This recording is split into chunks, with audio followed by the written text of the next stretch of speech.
আপনারা অনেক দূর তাকিয়ে সিদ্ধান্ত নিন, না হলে কিন্তু বিপদ হতে পারে। কেন আমরা ডলার খরচ করে ইন্ডিয়াতে যাব? কেন তাদেরকে টাকা দিয়ে আসবো? প্রতিক্ষণে প্রতি মুহূর্তে যারা বিভিন্ন ধরনের বয়ান তৈরি করে আমাদের বিরুদ্ধে অপপ্রচার করছে, আমরা এই টাকাটা যদি যে ডলারটা খরচ করছি, এই টাকাটা আমাদের ডাক্তার আমাদের নার্সদের পিছনে যদি খরচ হয়, আমরা তাদের কাছ থেকে যদি ভালো সার্ভিস পাওয়া যায়, তাহলে তো ওখানে তো যাওয়ার তো কোনো কারণই থাকতে পারে না। এবং এই ভালো সার্ভিসটা নির্ভর করবে তারা কতটুকু ভালো আছে। ইচ্ছা করিয়েছি কি অসাধারণ অকৃত্রিম ভালোবাসায় আমি তাদের সেবা পেয়েছি, এটা ভাষায় প্রকাশ করতে পারবো না। এশিয়াতে আপনারা এখানে আলোচনা করছিলেন, এশিয়াতে নার্সিং এর যে মর্যাদা এখান থেকে চাইতে অনেক উপরের মর্যাদা হচ্ছে ইউরোপ আমেরিকায়। কিন্তু আমি থাইল্যান্ডে যেভাবে দেখেছি যে একটা রুগীকে বয়স অনেক হয়তো ছোট, কিন্তু সে যখন সেবা করছে, মানে পৃথিবীর মধ্যে সবচাইতে উন্নততর সেবা তো হচ্ছে মায়ের সেবা, মা তার সন্তানের প্রতি সেবা। কিন্তু একটা নার্স যখন দায়িত্ব পালন করে, সে যেন মায়ের সেবা নিয়েই দায়িত্ব পালন করছে। এবং মার্কিন যুক্তরাষ্ট্রে দেখেছি শুধু সেবাই নয় তাদের। আমি একটা বিষয়ে মানে হাসপাতালে ভর্তি হলাম, হওয়ার পর কিছুটা যখন সুস্থ বোধ করলাম, কিন্তু ওদের একটা নির্দিষ্ট টাইম আছে, সেই টাইমের আগে আমাকে বের হতে দিলই না। যে ওরা যখন নিজেরা কনভিন্স হলো যে আমি পরিপূর্ণ সুস্থ হয়েছি, তখন তারা আমাকে ছাড় দিল। ডাক্তারের কিন্তু এরপর আর কোনো দায়িত্ব ছিল না, আমাকে চিকিৎসা দিয়ে প্রয়োজনীয় ওষুধগুলো লিখে নার্সদের হাতে ছেড়ে দিল। নার্স হচ্ছে এত ক্ষমতাশালী যে আমার পরিপূর্ণ সুস্থতা না দেখা পর্যন্ত সে সেখান থেকে ছাড়েনি। আমাদের দেশ আর দেশের যে পার্থক্য বলছিলাম, সত্যিকার অর্থে বলতে দ্বিধা নেই। সামাজিকভাবে নার্সদের পেশাকে এখনো কিন্তু অবমূল্যায়ন করা হয়। আমি আরেকটু কথাই বলবো যে একটু হেয় করা হয় এই নার্স, এইটা কিন্তু তাদের যে কাজের যে দিকটা, তাদের যে মহানুভবতার যে দিকটা, সেটা কখনোই উল্লেখ করা হয় না।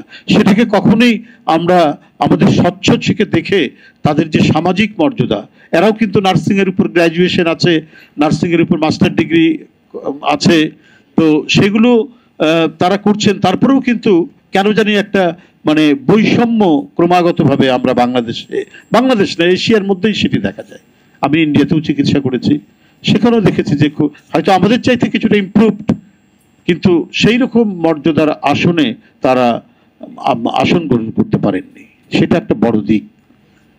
তো সেই ক্ষেত্রে আমি যতটুকু জানি, যতটুকু দেখি, যে যারা চিকিৎসা ব্যবস্থায় সবচেয়ে বড় অবদান রাখেন ডাক্তারদের পরেই, এবং যারা ডাক্তারদের ব্যবস্থাপনা অনুযায়ী রোগীকে সুস্থ করার একটা সিংহভাগ দায়িত্ব যাদের, তারা অনেক দিক থেকেই বঞ্চিত।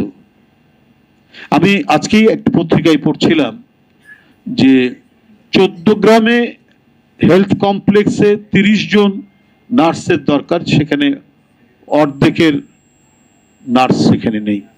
30 জনের মধ্যে অর্ধেকের নার্স তাদের নেই। এবং বাজেটে যে বরাদ্দ রাখা দরকার, সেটা কতটুকু বরাদ্দ হবে আমরা জানি না, সেই পরিস্থিতি কোথায় যাবে। কিন্তু সেটার যদি কিছু আলামত আমরা আগে থেকে দেখতে পারতাম, আমরা যদি দেখতাম নার্সিং সেবায় যারা রয়েছেন তাদেরকে প্রয়োজনীয় যে প্রোটেকশনটা দরকার মানুষের সেবার জন্য, তাদের আবাসন, তাদের বেতন, এবং এখনো বাংলাদেশে প্রায় 2 লক্ষের মতো নার্স দরকার, তাই না ভাবি? প্রায় 2 লক্ষের মতো, 2.25 লক্ষের মতো নার্স দরকার। অথচ অত্যন্ত প্রয়োজনীয় এবং জরুরি হচ্ছে এই সার্ভিসটা, অন্য সবকিছুর বাইরে এই সার্ভিসটা অত্যন্ত জরুরি। কেন আমরা ডলার খরচ করে ইন্ডিয়াতে যাব? কেন তাদেরকে টাকা দিয়ে আসবো?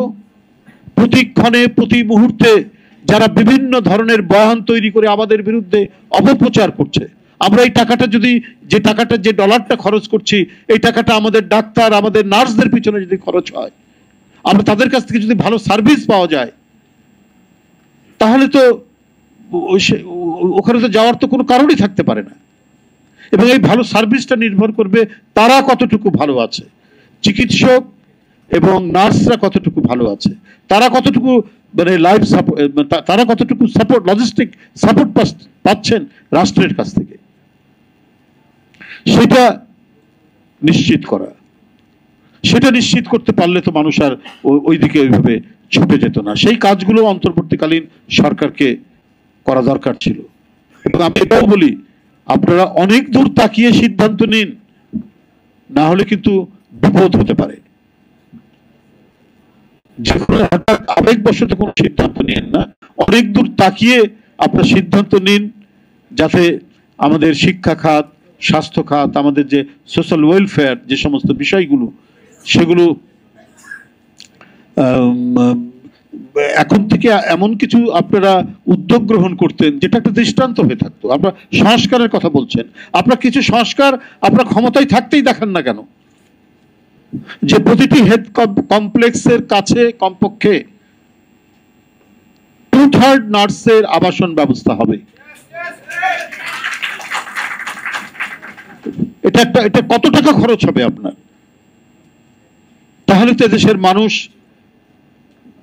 একটা মানে একটা ভালো একটা মানে স্বাস্থ্য সেবা পেতে পারত। এটা আপনারা দেখান, এরপরে যেটাই নির্বাচিত সরকার আসবে তার কাছে তো একটা দৃষ্টান্ত হয়ে থাকবে। তাদের এই মুহূর্তের যে ডিমান্ডগুলো, দাবিগুলো, তাদের মোটামুটি ভাবে সমাজে চলার জন্য যে দাবিগুলো আছে, সেগুলো যদি আপনারা মেটানোর মতো একটা দৃষ্টান্ত স্থাপন করেন, পরবর্তী নির্বাচিত সরকার কেউ এখান থেকে ফিরে আসবে না। কারণ নির্বাচিত সরকারকে জনগণের কাছে জবাবদিহি করতে হবে এবং পরবর্তী নির্বাচনের জন্য তাকে ভালো কাজগুলোই করতে হবে।